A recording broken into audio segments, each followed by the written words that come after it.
Why did the United States attack Libya, Iraq, Afghanistan, and Yemen? Why are U.S. operatives helping to destabilize Syria? And why is the United States government so intent on taking down Iran, in spite of the fact that Iran has not attacked any country since 1798? And what's next? What are we headed for? When you look at the current trajectory that we're on, it doesn't make any sense at all if you evaluate it based on what we're taught in school. And it doesn't make any sense if you base your worldview on the propaganda that the mainstream media tries to pass off as news. But it makes perfect sense once you know the real motives of the powers that be. In order to understand those motives, we first have to take a look at history. In 1945, the Bretton Woods Agreement established the dollar as the world reserve currency, which meant that international commodities were priced in dollars. The agreement, which gave the United States a distinct financial advantage, was made under the condition that those dollars would remain redeemable for gold at a consistent rate of $35 per ounce. The United States promised not to print very much money, but this was on the honor system, because the Federal Reserve refused to allow any audits or supervision of its printing presses. In the years leading up to 1970, expenditures in the Vietnam War made it clear to many countries that the U.S. was printing far more money than it had in gold. And in response, they began to ask for their gold back.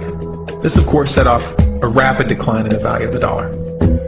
The situation climaxed in 1971 when France attempted to withdraw its gold and Nixon refused.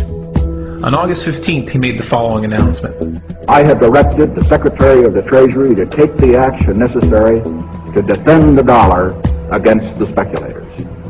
I have directed Secretary Connally to suspend temporarily the convertibility of the dollar into gold or other reserve assets, except in amounts and conditions determined to be in the interest of monetary stability and in the best interest of the United States. This was obviously not a temporary suspension, as he claimed, but rather a permanent default. And for the rest of the world who had entrusted the United States with their gold, it was outright theft. In 1973, President Nixon asked King Faisal of Saudi Arabia to accept only U.S. dollars as payment for oil and to invest any excess profits in U.S. Treasury bonds, notes, and bills. In return, Nixon offered military protection for Saudi oil fields. The same offer was extended to each of the world's key oil-producing countries, and by 1975, every member of OPEC had agreed to only sell their oil in U.S. dollars. The act of moving the dollar off of gold and tying it to foreign oil instantly forced every oil-importing country in the world to start maintaining a constant supply of Federal Reserve paper. And in order to get that paper, they would have to send real physical goods to America. This was the birth of the petrodollar. Paper went out, everything America needed came in, and the United States got very, very rich as a result. It was the largest financial con in recorded history.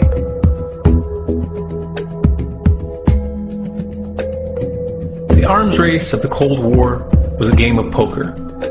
Military expenditures were the chips, and the U.S. had an endless supply of chips. With the petrodollar under its belt, it was able to raise the stakes higher and higher, outspending every other country on the planet, until eventually U.S. military expenditures surpassed that of all other nations in the world combined. The Soviet Union never had a chance. The collapse of the communist bloc in 1991 removed the last counterbalance to American military might. The United States was now an undisputed superpower with no rival. Many hoped that this would mark the beginning of a new era of peace and stability. Unfortunately, there were those in high places who had other ideas. Within that same year, the U.S. invaded Iraq in the first Gulf War. And after crushing the Iraqi military and destroying their infrastructure, including water purification plants and hospitals, crippling sanctions were imposed which prevented that infrastructure from being rebuilt. These sanctions, which were initiated by Bush Sr. and sustained throughout the entire Clinton administration, lasted for over a decade and were estimated to have killed over 500,000 children. The Clinton administration was fully aware of these figures. We have heard that 500,000 children have died. I mean, that's more children than died in Hiroshima. And you know, is the price worth it? I think this is a very hard choice, but we think the price is worth it. Miss Albright, what exactly was it that was worth killing 500,000 kids for?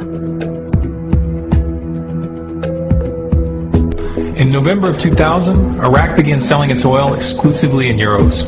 This was a direct attack on the dollar and on U.S. financial dominance, and it wasn't going to be tolerated. In response, the U.S. government, with the assistance of the mainstream media, began to build up a massive propaganda campaign claiming that Iraq had weapons of mass destruction and was planning to use them. In 2003, the U.S. invaded, and once they had control of the country, oil sales were immediately switched back to dollars. This is particularly notable due to the fact that switching back to the dollar meant a 15 to 20% loss in revenue due to the euro's higher value. It doesn't make any sense at all unless you take the petrodollar into account. So I came back to see him a few weeks later, and by that time we were bombing in Afghanistan. I said, "Are we still going to war with Iraq?" And he said, "Oh, it's worse than that." He reached over on his desk, he picked up a piece of paper, he said, I just got this down from upstairs, meaning the Secretary of Defense's office today, and he said, "This is a memo that describes how we're going to take out 7 countries in 5 years, starting with Iraq and then Syria, Lebanon, Libya, Somalia, Sudan, and finishing off Iran. Let's take a look at the events of the past decade and see if you see a pattern. In Libya, Gaddafi was in the process of organizing a bloc of African countries to create a gold-based currency called the dinar, which they intended to use to replace the dollar in that region. U.S. and NATO forces helped destabilize and topple the Libyan government in 2011, and after taking control of the region, U.S. armed rebels executed Gaddafi in cold blood and immediately set up the Libyan Central Bank. Iran has been actively campaigning to pull oil sales off of the dollar for some time now, and it has recently secured agreements to begin trading its oil in exchange for gold. In response, the U.S. government, with mainstream media assistance, has been attempting to build international support for military strikes on the pretext of preventing Iran from building a nuclear weapon. In the meantime, they established sanctions which U.S. officials openly admit are aimed at causing a collapse of the Iranian economy. Syria is Iran's closest ally, and they are bound by mutual defense agreements. The country is currently in the process of being destabilized with covert assistance from NATO, and though Russia and China have warned the United States not to get involved, the White House has made statements within the past month indicating that they are considering military intervention. It should be clear that military intervention in Syria and Iran isn't being considered. It's a foregone conclusion, just as it was in Iraq and Libya. The U.S. is actively working to create the context which gives them the diplomatic cover to do what they already have planned. The motive for these invasions and covert actions becomes clear when we look at them in their full context and connect the dots. Those who control the United States understand that even if a few countries begin to sell their oil in another currency, it will set off a chain reaction and the dollar will collapse. They understand that there is absolutely nothing else holding up the value of the dollar at this point, and so does the rest of the world. But rather than accepting the fact that the dollar is nearing the end of its lifespan, the powers that be have made a calculated gambit. They have decided to use the brute force of the U.S. military to crush each and every resistant state in the Middle East and Africa. That in itself would be bad enough, but what you need to understand is that this is not going to end with Iran. China and Russia have stated publicly and on no uncertain terms that they will not tolerate an attack on Iran or Syria. Iran is one of their key allies, one of the last independent oil producers in the region, and they understand that if Iran falls, then they will have no way to escape the dollar without going to war. And yet the United States is pushing forward in spite of the warnings. What we are witnessing here is a trajectory that leads straight to the unthinkable. It's a trajectory that was mapped out years ago in full awareness of the human consequences. But who was it that put us on this course? What kind of psychopath is willing to intentionally set off a global conflict that will lead to millions of deaths just to protect the value of a paper currency? It obviously isn't the president. The decision to invade Libya, Syria, and Iran was made long before Obama had risen to the national spotlight. And yet, he's carrying out his duty just like the puppets that preceded him. So who is it that pulls the strings? Often the best answer to questions like this are found by asking another question. Qui bono? Who benefits?